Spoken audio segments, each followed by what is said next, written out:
Bismillahirrahmanirrahim. Bismillahirrahmanirrahim. Wassalatu wassalamu ala man la nabi ba'dahu wa ba'd. Yan uwa masu kallon mu da sauraron mu a wannan tashar ta Africa TV3 muna muku barka da zuwa rana ta 17 a wannan wata azumin watan Ramadan mai albarka.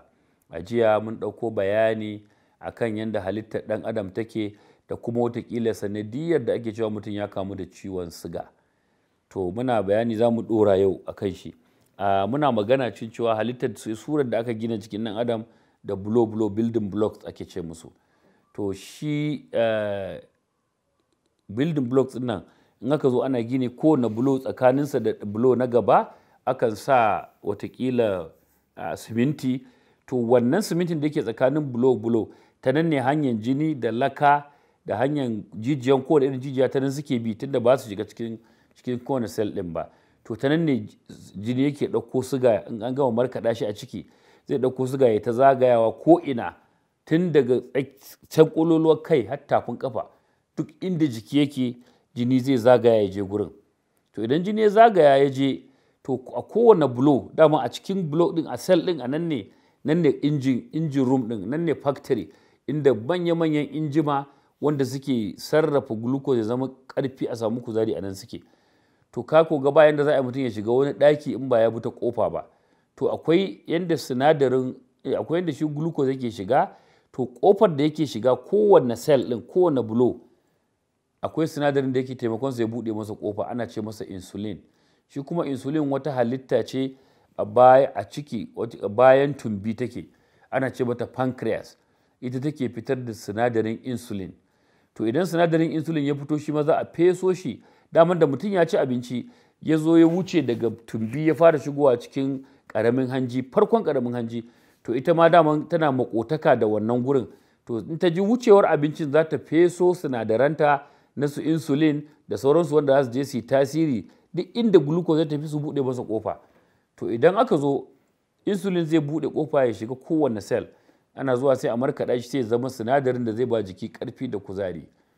To a ciwon siga abin da yake faruwa na farko ko dai wannan insulin ɗin yana nan amma baya tasiri a jikin ɗan adam, baya iya buɗe ƙofa wannan abun ya shiga ciki ya je taimaki jiki a samu a markaɗa glucose, ko kuma yana nan ɗin amma kuma ya kasa buɗe ƙofar, ko kuma yana nan ko kuma wataƙila baya nan gaba ɗaya, ko dai wani sanadi ya sa shi ya lalace, wani sanadi ya sa shi watakila ita pancreas ta kasa fito da shi. To wannan shine yake sanadiyar kasa cututtukan siga. Akan cewa akwai kala biyu, akwai waɗansu kaloli daban wanda su ma watakila suna nan ba sai mu yi magana su a nan ba, amma wanda aka fi sani type 1 diabetes shine wanda su ba sa iya rayuwa sai an musu allurar wannan sinadarin insulin ɗin. Sai type 2 diabetes wanda shi baya ma fitowa da wuri. Shi type 1 tun mutum yana ɗan ƙarami watanni kaɗan ma wani yake fara nuna, wani shekara 1 wani shekara 5. Type 2 diabetes shine akwai sinadarin insulin ɗin ya fara aiki yana da fa'ida, to amma kuma sai zamana cewa in tafiya ta yi tafiya baya tasiri.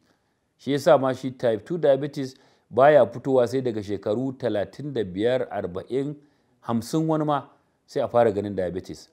To dukkansu nau'i ɗaya da na biyu nan gadon su ake yi. Gada ake daga wajen mahaifi ko wajen mahaifiya ko wajen kaka ko wajen kakan kaka. To dama shi gado yana da mishkila. Wani zai ce to in gado aka yi wane da wane a gidanmu ba su da shi.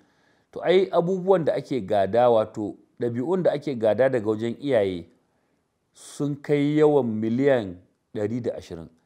Miliyan 60 za a gada ɗabi'u daga wajen mahaifiya, miliyan 60 daga wajen mahaifi. To miliyan 120 ka gado, miliyan kuma shine 1000 sau 1000. Kaga 1000 sau 120 kenan. To ɗaya a cikin ɗabi'un nan shine tsawo na mutum. Ɗaya shine watakila yadda mu'amalar shi take. Ɗaya a ciki shine kalar fata. Ɗaya kalar gashi. Ɗaya watakila yawan saurin fushi da kuma haƙuri da sauransu. To wayan abubuwan da ake lissafin su a ce mutum yana da miliyan 120, ai wani har ya gama rayuwar shi ba zai iya nuna su gaba ɗaya ba. So wani sai rayuwar shi gaba ɗaya ko miliyan 1 bai nuna ba. Amma kuma in ya tashi zai ɗebi wannan miliyan 120 shi ma ya ɗebi rabin su, wanda yake kwata daga baman shi kwata daga mahaifin shi, sai haɗa miliyan 60 sai ba ɗansa shi ma. Ita ma mahaifiya ta ɗebo nata a haɗa shi ma ɗan shi ya fito. Shi yasa wani lokacin sai ka ga an ɗebo ɗabi'u watakila na kakan kaka, mutum yaro ya zo yana nunawa.